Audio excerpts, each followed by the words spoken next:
Então, como já mencionado, este é um webinar com o tema de manufatura aditiva.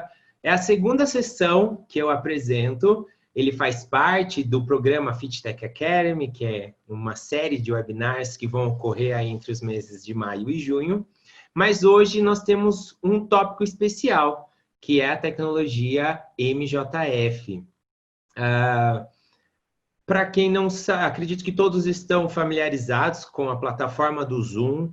O chat está aberto para vocês conversarem entre si. E nós temos a abinha Q&A, Questions and Answers. Então, é nesta aba que eu quero que vocês submetam questões, dúvidas, ao longo de todo este webinar. Então, teve alguma dúvida, ficou alguma questão que eu não expliquei direito? Vai lá, posta a sua pergunta.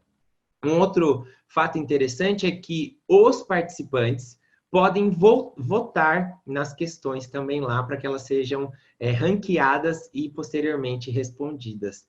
Ao final, eu acredito que o webinar é cerca de 40 minutos, e ao final nós temos aí uns minutinhos para fazer esse bate-papo e responder essas questões. Legal?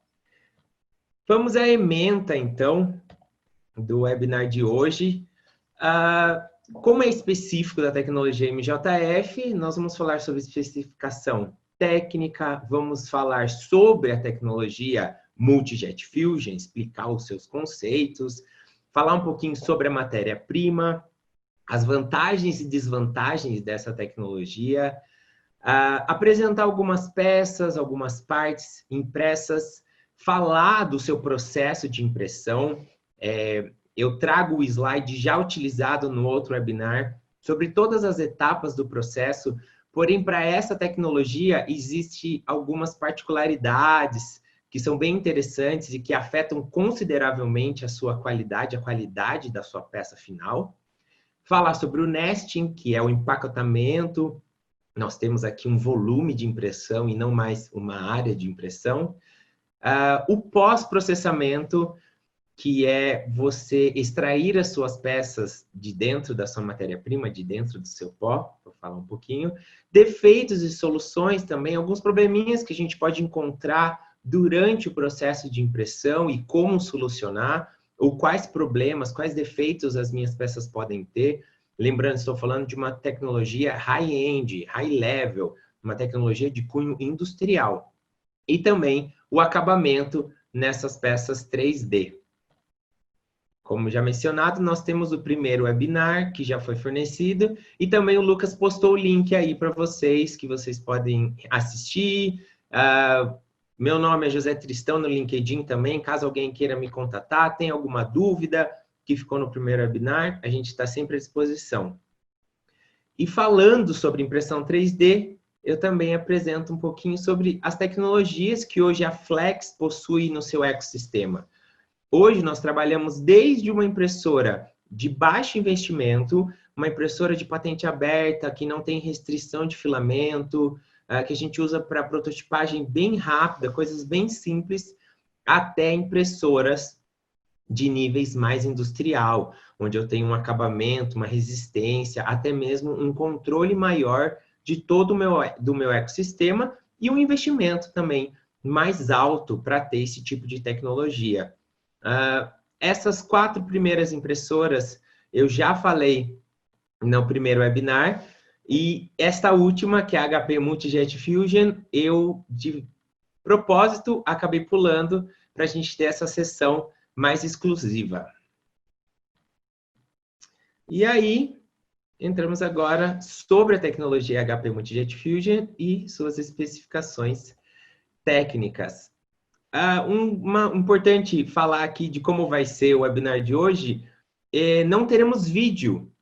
Tudo que vocês estão vendo aí na tela, que é reflexo da minha tela, né, da apresentação, são GIFs. Então, eles vão e voltam, vão ficar repetindo, assim a gente não tem o probleminha de streaming ou até mesmo de falha aí de conexão.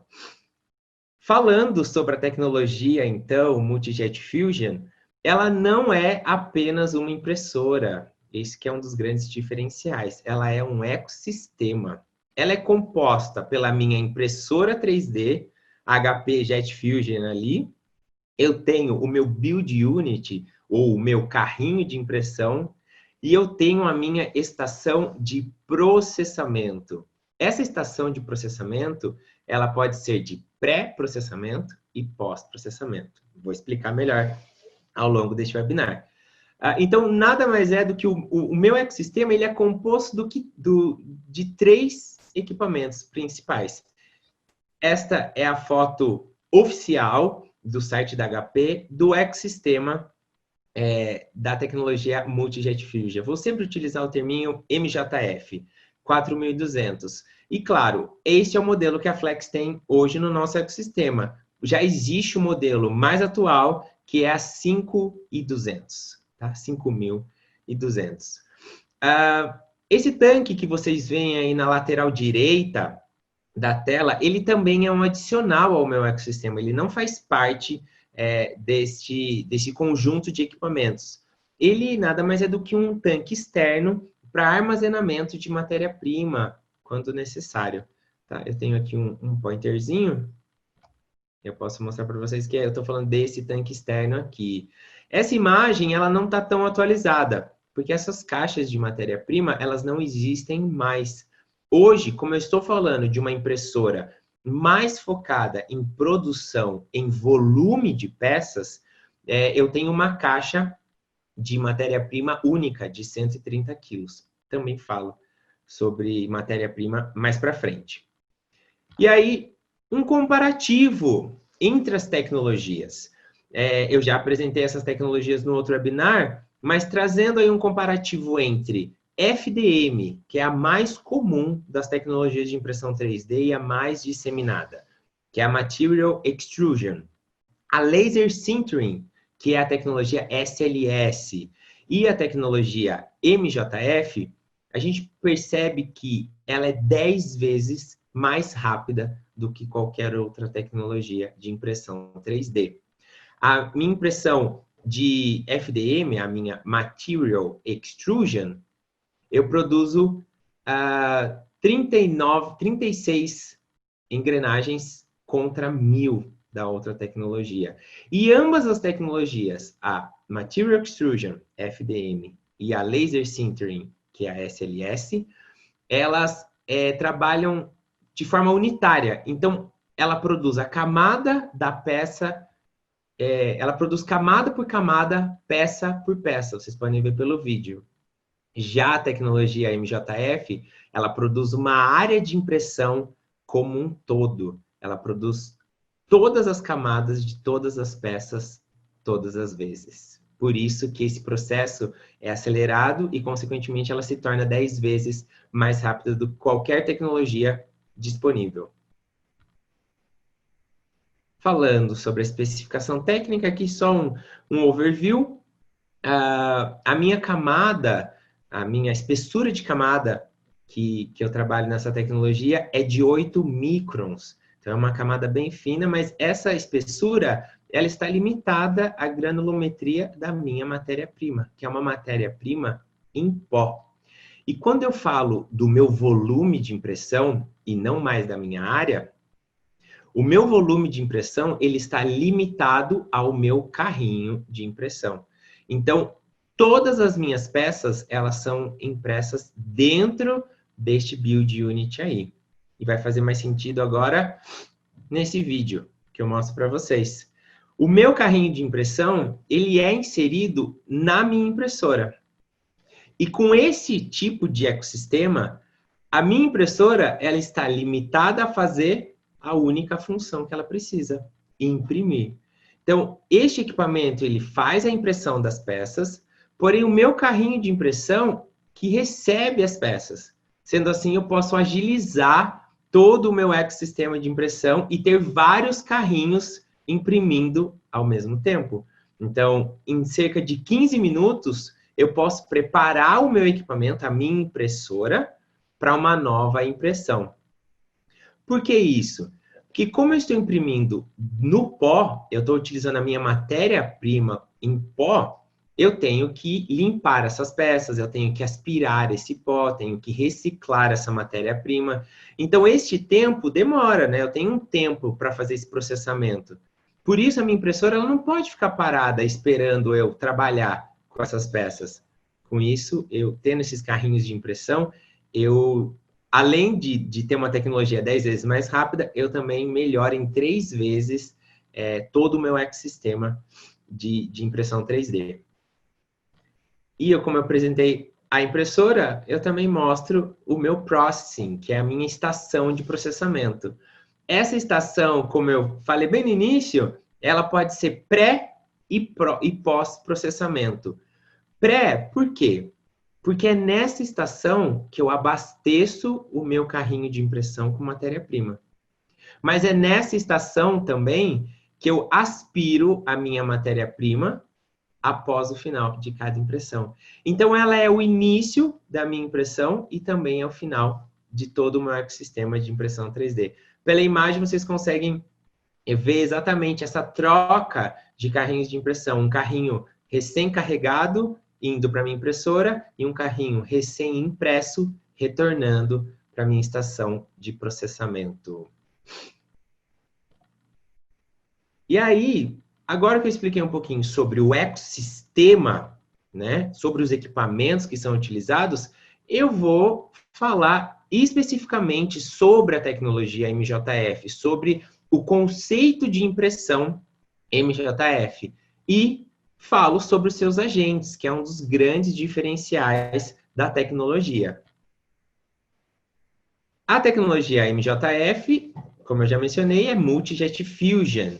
Ela trabalha com polímeros em pós, são variações do nylon. É uma matéria-prima já conhecida no meio de impressão 3D, né? Já existem outras impressoras que trabalham com matéria-prima, polímeros em pó e variações do nylon. E os 3 principais materiais utilizados nessa impressora são o PA11, PA12 e PA12GB. Também vou falar sobre as diferenças de cada um deles. Mas ela também utiliza 2 agentes, um agente de fusão e um agente de detalhamento. A sua precisão dimensional é de mais ou menos 3, na verdade é mais ou menos 0,3. Depois eu corrijo isso aqui. E como eu já mencionei, o meu build volume, esse aqui é o meu volume total de impressão. Falando da tecnologia, o próprio nome se explica, se auto-explica, né? Quando eu tenho um nome de impressão 3D, SLS, por exemplo, que é Selective Laser Sintering. Então, é um laser seletivamente sinterizando a minha matéria-prima em pó. Quando eu tenho o nome Multi-Jet Fusion, eu já percebo que o multi é vários. O jet é um jato, um jateamento.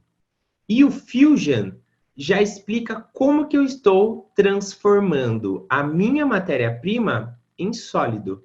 Então, não é através da sinterização, é através da fusão. Eu estou fundindo a minha matéria-prima camada por camada.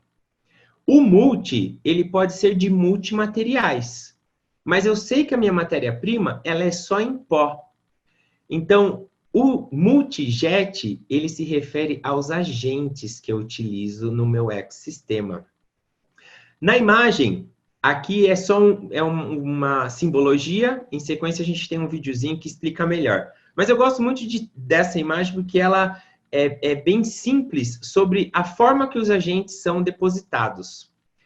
Essa aqui é a minha matéria-prima. Então, eu insiro a minha fina camadinha de 8 microns da matéria-prima em pó, do meu nylon, do meu PA12, a deposição da minha camada. E aí, eu faço o jateamento de gotículas de um agente. Para quem já está aí no ramo de impressão 3D, confunde muito o agente com um aglutinante. Uma impressora que utiliza um aglutinante, ela é uma binder jetting. Ou seja, eu tenho um produto que ele vai servir como uma cola para criar as camadas da minha peça. O diferencial para essa tecnologia é que ela não é um aglutinante, ela é um agente, ele apoia apenas. Mas durante a impressão, esse meu agente ele evapora. Então ele não fica na minha peça. A minha peça final é uma peça pura PA12 ou pura nylon, por assim dizer. Eu tenho aqui a minha aplicação dos agentes. Eu tenho as gotículas do meu agente de fusão e ao final, em todas as partes externas da minha peça, eu tenho a aplicação desse agente de detalhe para garantir esse acabamento e dar esse diferencial da tecnologia Multi-Jet Fusion. Aqui eu tenho a aplicação de uma energia. Diferente da SLS, que é laser, aqui eu tenho realmente uma luz que aquece a minha matéria-prima e, em junção com esse agente, ela faz a ação de fusão das minhas camadas. Então, esse processo ele se repete. Eu insiro mais uma nova camada de matéria-prima, faço o meu jateamento de agente, aplico uma luz para fusão e, consequentemente, a minha matéria-prima é fundida, camada por camada. E aqui um videozinho que realmente explica tudo isso que eu tentei falar para vocês na imagem anterior.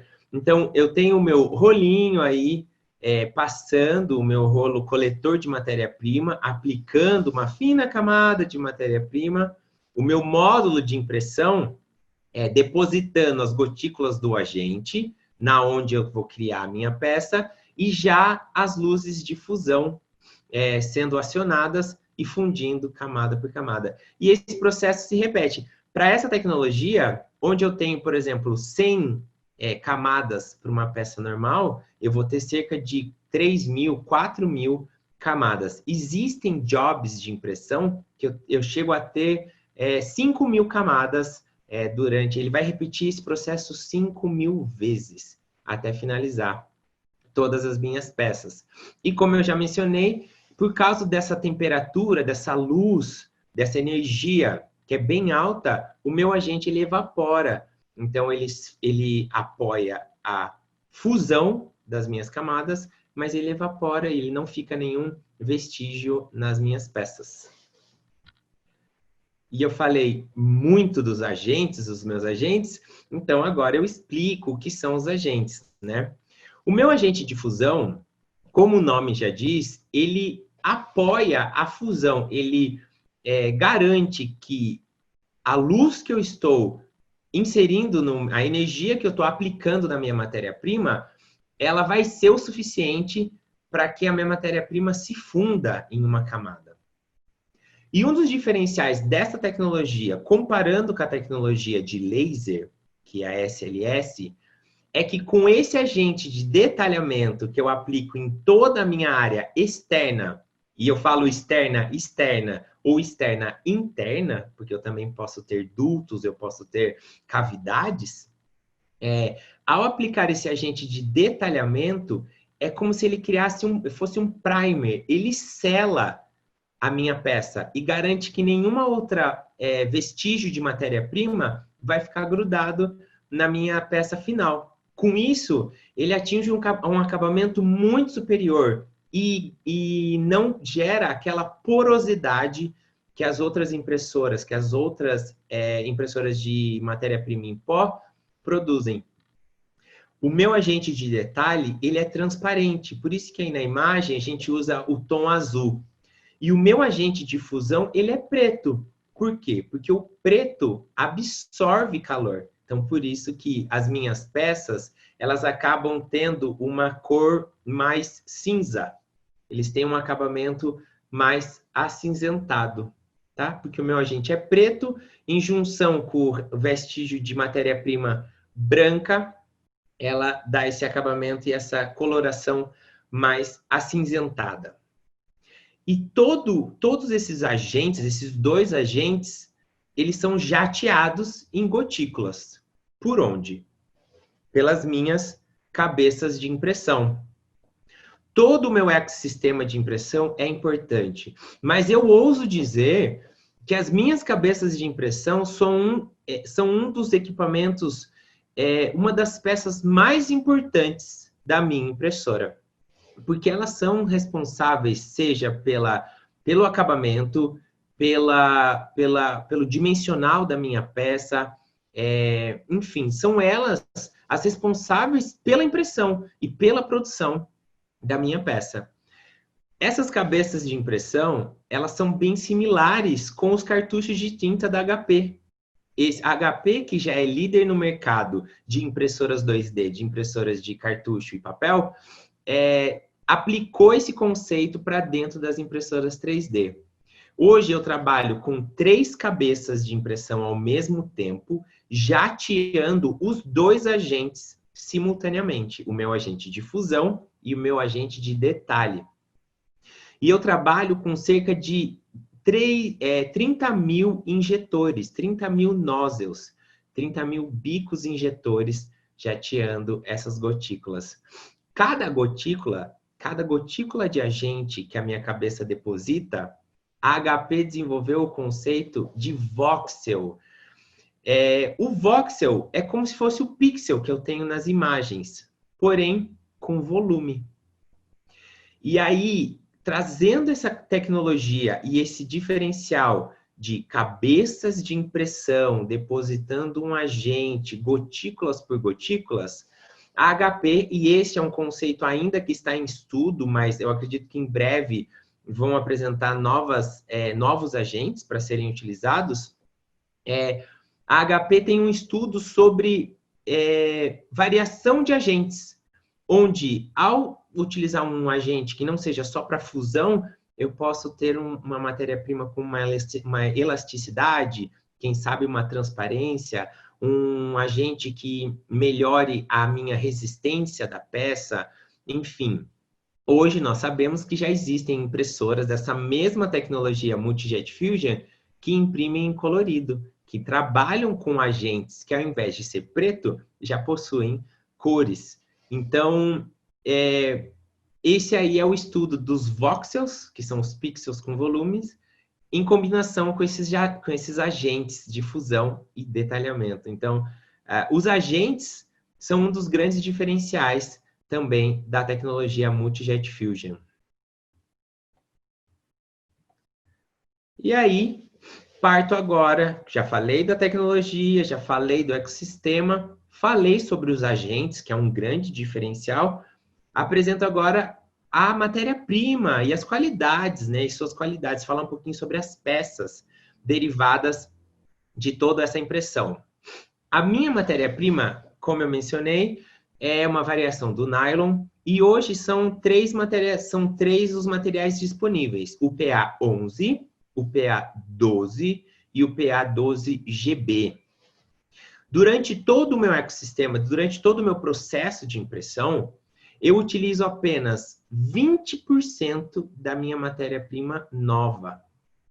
Ou seja, durante toda a minha impressão, eu estou reutilizando a minha matéria-prima da impressão anterior. É como se o meu sistema ele se autossustentasse.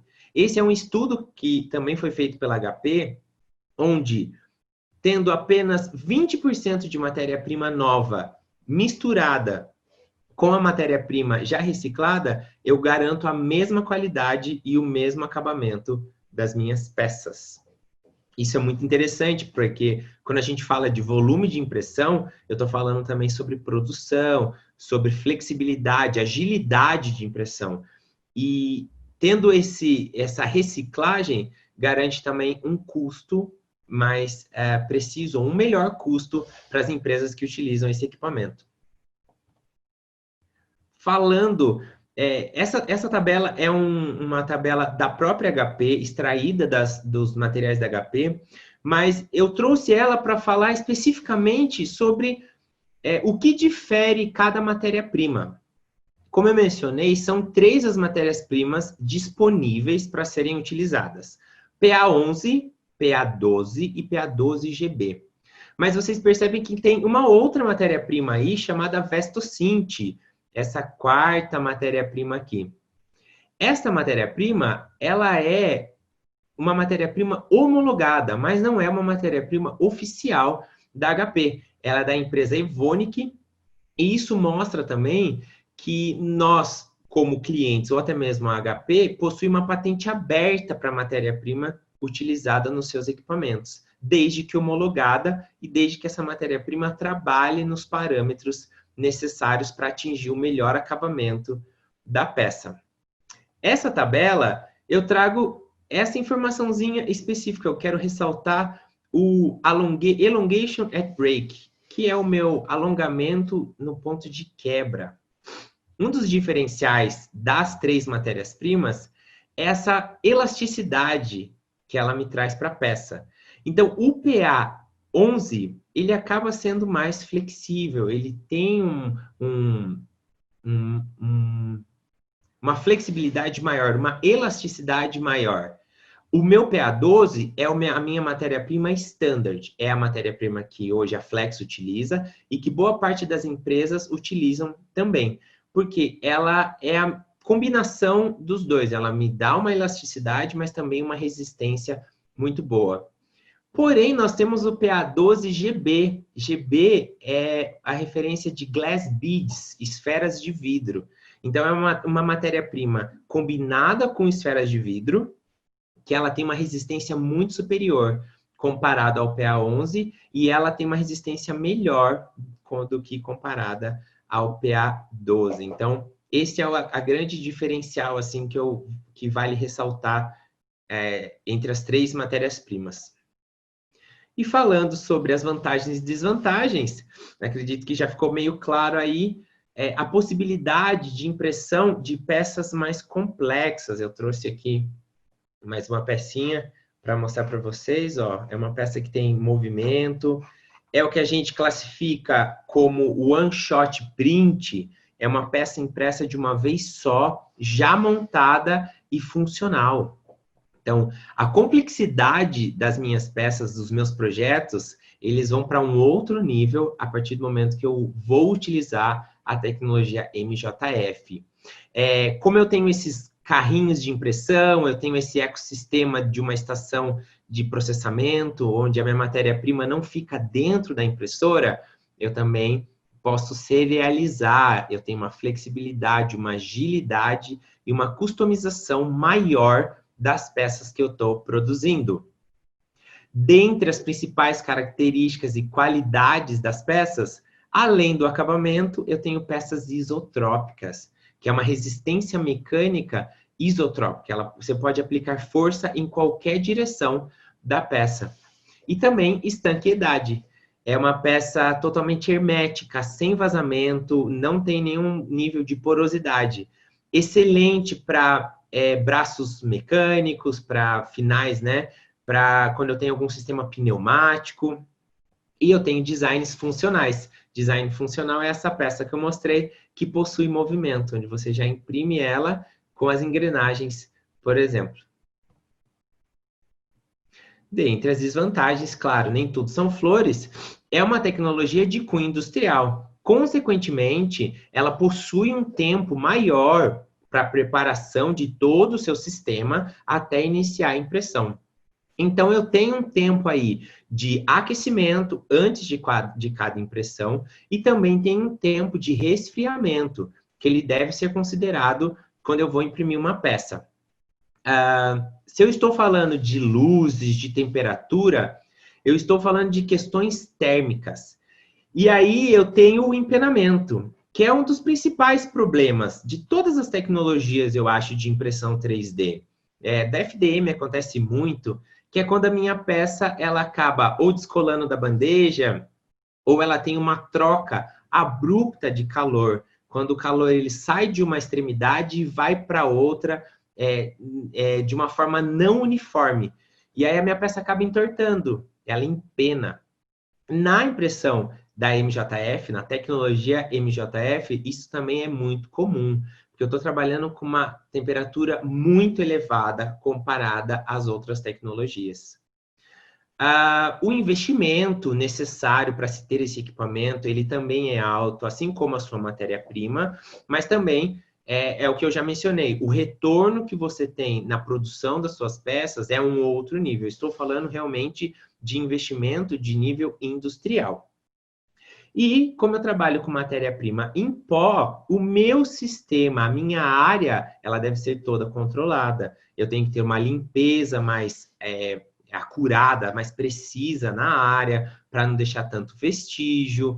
Eu preciso ter os equipamentos, os EPIs, todos disponíveis para qualquer pessoa. E as pessoas que vão trabalhar na área dessa tecnologia, elas também precisam receber um treinamento específico. Então, não é tão plug and play como as outras impressoras que são comuns em mercado. Você liga a impressora, carrega o filamento e sai imprimindo. Não, aqui eu preciso que a pessoa entenda as características e particularidades da tecnologia também.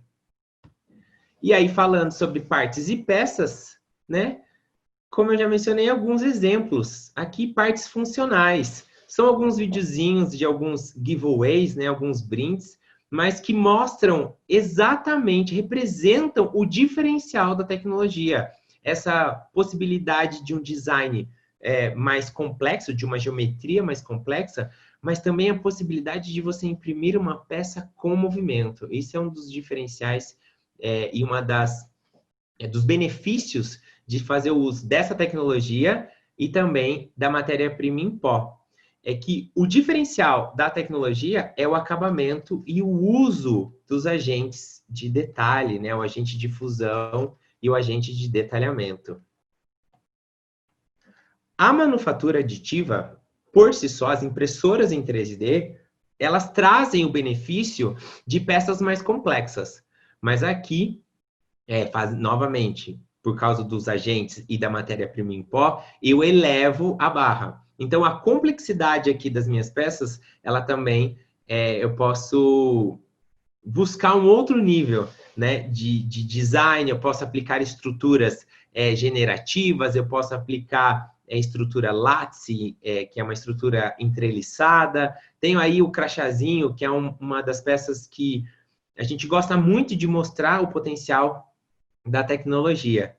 E, como já mencionei, umas propriedades estanque isotrópico. Esse é o projeto Yumi. Eu já falei sobre esse projeto no outro webinar.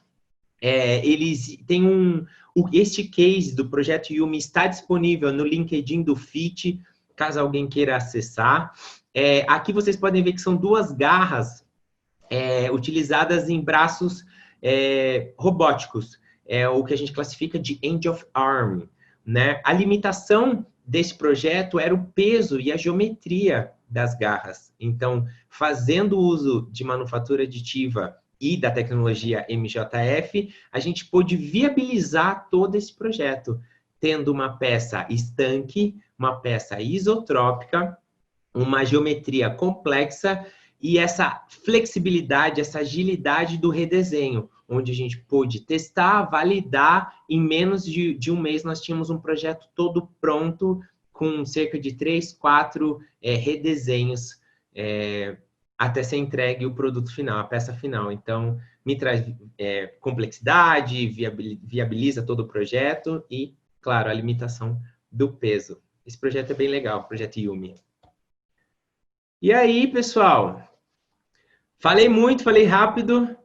Vamos falar sobre o processo de impressão, então. O processo, ele é muito similar do que todas as impressoras 3D, do que todas as tecnologias. Mas o diferencial dessa tecnologia é a precisão e o detalhamento que ela me traz. Isso é muito importante. Antes de falar das etapas do processo, eu trago esse tópico porque ele vai se auto-explicar ao longo das próximas etapas. A tecnologia, ela permite, inclusive, impressão de letras e um alto detalhe, uma precisão muito superior comparado a outras tecnologias. Como eu mencionei, aqui está a precisão dimensional exata da tecnologia. Ela é mais ou menos 3%, se a minha mais ou menos 3 milímetros, se a minha peça tiver o tamanho de até 100 milímetros. Se a minha peça ela for maior que 100 milímetros, então a minha precisão dimensional é 0,2% acima deste valor. tá?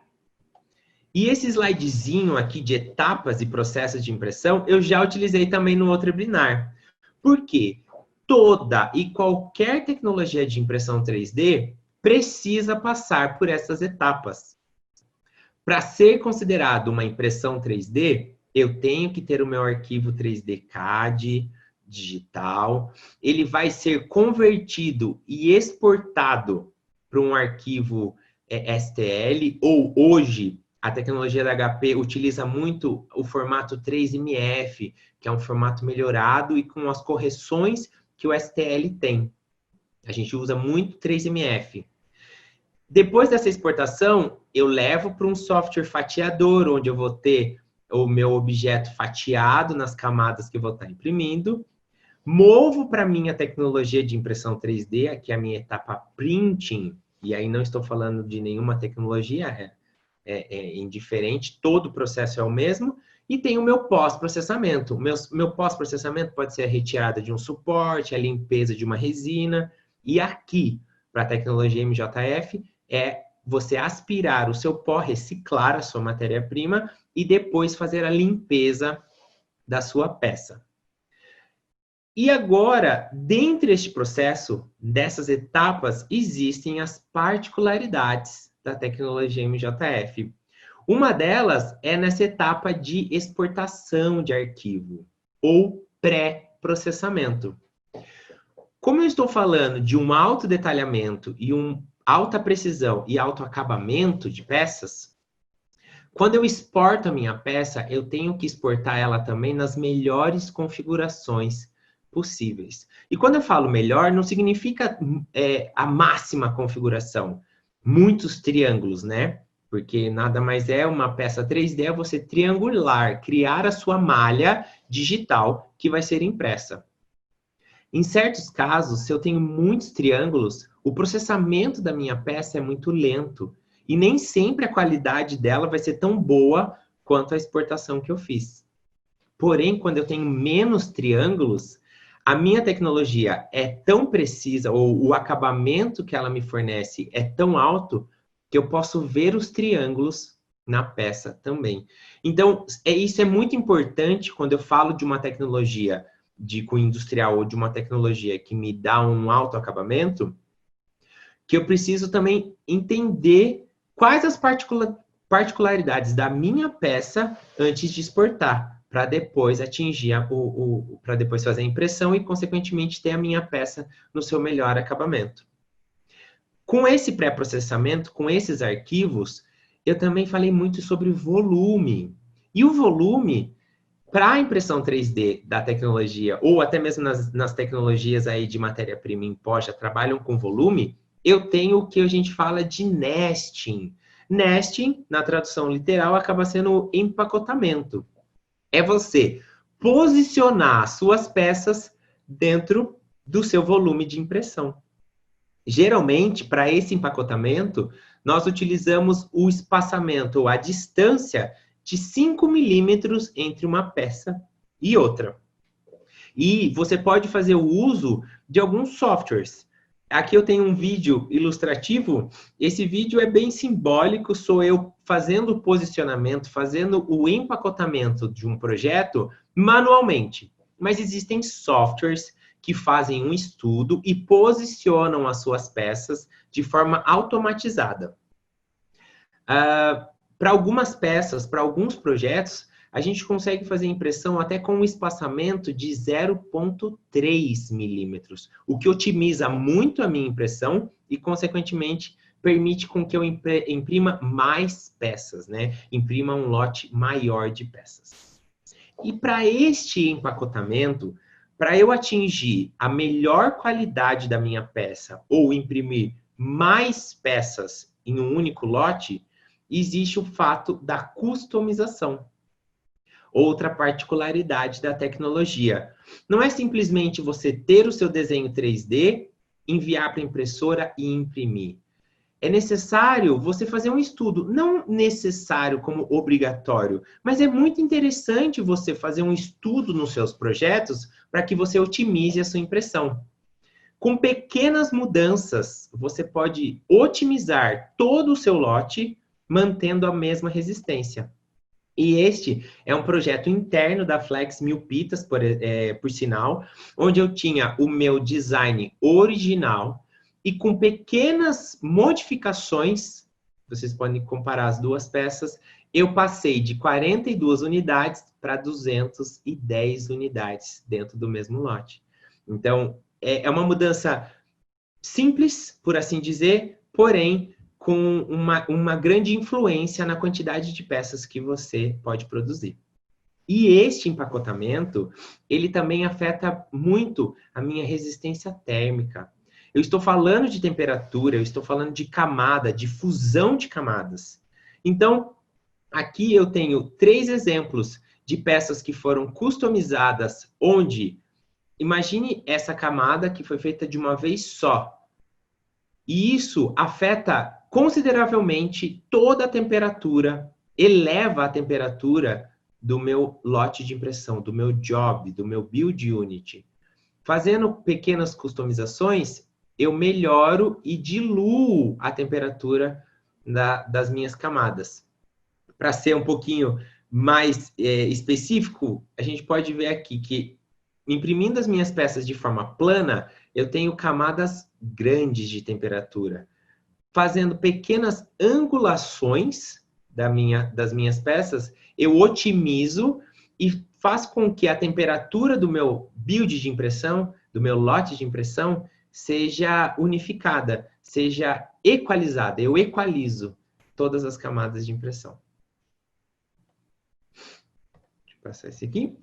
E falando sobre esse tempo de impressão, a minha impressora, ela, para um job completo, se eu estiver imprimindo um lote inteiro de peças, eu levo 16 horas para impressão. E eu também tenho o resfriamento, que é cerca de 46 horas. Então, realmente, esses valores às vezes assustam, mas eu estou falando de lotes, de peças serializadas. Então, para um lote de 100%, para um full build, que a gente classifica, de 16 horas, eu vou ter um resfriamento. As minhas peças vão ficar paradas dentro do meu build unit por 46 horas. Existem outras formas de resfriamento. Existe um resfriamento rápido, que ele acelera esse processo em 3 vezes. Porém, eu posso estar perdendo algumas qualidades ou algumas características específicas se a minha peça resfriar de forma natural, natural cooling, né? Que a gente fala. Então, como eu falo, estou trabalhando com um termoplástico, eu preciso desse tempo para que ele se funda de forma correta e atingir a qualidade máxima da minha matéria-prima. E falando sobre o resfriamento, eu tenho aqui o natural cooling, que é sempre mínimo 3 horas necessário para resfriamento, e ele pode ser até 46 horas de resfriamento. Como eu mencionei, existem dois modos de resfriamento de peça, o rápido e o natural. O método rápido, ele vai ser igual ao tempo de impressão. Se eu imprimir 10 horas, para um resfriamento rápido, são 10 horas de resfriamento. Se eu imprimir 16 horas de impressão, no natural, 46 horas de resfriamento. Não sei se fez sentido. E aí eu trago um videozinho da impressora nossa aqui da Flex mesmo imprimindo, um vídeo real, né? Algumas peças de monstruário, esse foi uma impressão de algumas peças para medir o dimensional, saber a qualidade da impressora que nós recebemos e enfim, falando ainda do processo de impressão, né? Então eu fiz lá o meu CAD, eu exportei ele nos meus triângulos, fiz o melhor estudo, customizei a minha peça, fiz o meu empacotamento, fiz o meu nesting, né? Organizei as minhas peças dentro de um job e fiz agora a minha impressão. Depois que a minha peça imprimiu e já resfriou, eu tenho agora o meu pós-processamento. Pós-processamento eu utilizo aquele outro equipamento que eu já mostrei, a minha estação de processamento. O meu pós-processamento, ele também é composto pela etapa de limpeza da minha peça. Então, eu vou aspirar o meu pó, consequentemente eu estou reciclando essa matéria-prima naqueles 80%, 80-20 que eu falei, né? Toda essa matéria-prima que eu estou aspirando, ela vai ser reciclada e reinserida no meu ecossistema, e aí eu estou retirando as minhas peças do meu build unit, é assim, após o tempo de resfriamento. Depois que eu já extraí as minhas peças do meu build unit e já reciclei a minha matéria-prima, eu movo ela para a minha estação de jateamento. Aqui, nessa estação de jateamento, é jatear um abrasivo para limpar a minha peça, realmente limpar, porque ela fica com um pouco de matéria-prima grudado nela. Na Flex, nós utilizamos esferas de vidro como abrasivo, mas existem abrasivos químicos, existe abrasivo jateamento de areia, existe o tumbling, que nada mais é do que pedras, né? Microesferas que você deixa na peça girando num tambor, enfim. O processo escolhido pela Flex é o de jateamento de esferas de vidro para limpeza. E aqui eu tenho as pecinhas, né, os diferenciais entre a minha peça quando ela saiu da impressão e aqui já limpa. Ela realmente sai nesse estado e eu depois da limpeza, depois do jateamento, ela fica nessa textura e nesse acabamento mais acinzentado. Com a minha peça já pronta, eu tenho os tratamentos. Eu posso aplicar uma pintura automotiva. Essa peça é uma peça interna nossa, uma pintura automotiva. Eu posso fazer tingimento. Se eu estou falando de nylon, um dos corantes que a gente pode utilizar para tingir é os corantes têxtil, da área têxtil, corante para jeans. Então, existem uma gama de cores. Como a minha peça é cinza, eu também tenho as minhas limitações. Posso fazer pintura por spray, o tumbling aqui que eu mencionei, fazer polimento, enfim. É um pouco doméstico, mas para essa tecnologia já existem equipamentos que automatizam, inclusive, a limpeza e o tingimento das minhas peças. E aí, alguns probleminhas. Passando rápido, né? Tá quase estourando o tempo. Os principais problemas, ou os que eu posso ter na tecnologia MJF, são relacionados à temperatura. Então, a minha impressora, ela tem que estar calibrada, imprimindo dos melhores parâmetros. As minhas peças, elas têm que ser posicionadas de forma correta também no meu job de impressão, lá no empacotamento, anguladas, para melhorar a camada. Por quê? Quando eu tenho muita temperatura, uma temperatura muito elevada na camada, eu tenho o que a gente fala de thermal bleed, que é um sangramento térmico. É quando a peça ela aqueceu tanto, ela ficou tão quente, que ela faz com que a matéria-prima que está lá grude nela e ela tenha essa textura, esse acabamento aqui manchado. Eu também tenho uma outra forma de thermal bleed quando é baixa temperatura. Quando a minha peça ela não conseguiu se fundir o suficiente porque a temperatura estava muito baixa. E eu também tenho o thermal burn, que é quando a minha peça estava tão quente, a minha impressora estava imprimindo num parâmetro muito errado, que ele acaba queimando a minha peça. Existem defeitos como vazamento, que é o leakage, que é quando vaza um pouco de matéria-prima, enfim. Todos esses problemas, eles não são problemas, eles são má configuração, ou má calibração, ou má impressão devido ao posicionamento das peças. Então, isso tudo traz para o conceito onde eu falei que é necessário você sempre estudar o que você está imprimindo, organizar suas peças, porque a impressora vai te entregar o melhor acabamento e a melhor resistência de todas as suas peças. E aí, terminando, falando rapidinho sobre o FitTech Academy. Acredito que muitos de vocês já devem saber, mas nós temos um e-book também que foi lançado. Posso deixar o link do e-book aqui no chat para vocês. E todos esses webinars de manufatura aditiva, tudo isso que eu falei para vocês, ele faz parte de uma capacitação que nós temos aqui também dentro do FIT. Essa capacitação em manufatura aditiva, ela possui 24 horas de treinamento. A gente trabalha com todas aquelas impressoras que eu falei no início, e inclusive tem atividades práticas onde a gente trabalha com a tecnologia MJF e conhece todo o ecossistema da tecnologia também. Então, para quem quiser mais informações, tem o e-mail aí da Bárbara Penafiel, acredito que está mostrando na tela para vocês. Sintam-se à vontade para entrar em contato comigo também. E falei demais. Deu 51 minutinhos aí, pessoal, mas muito obrigado.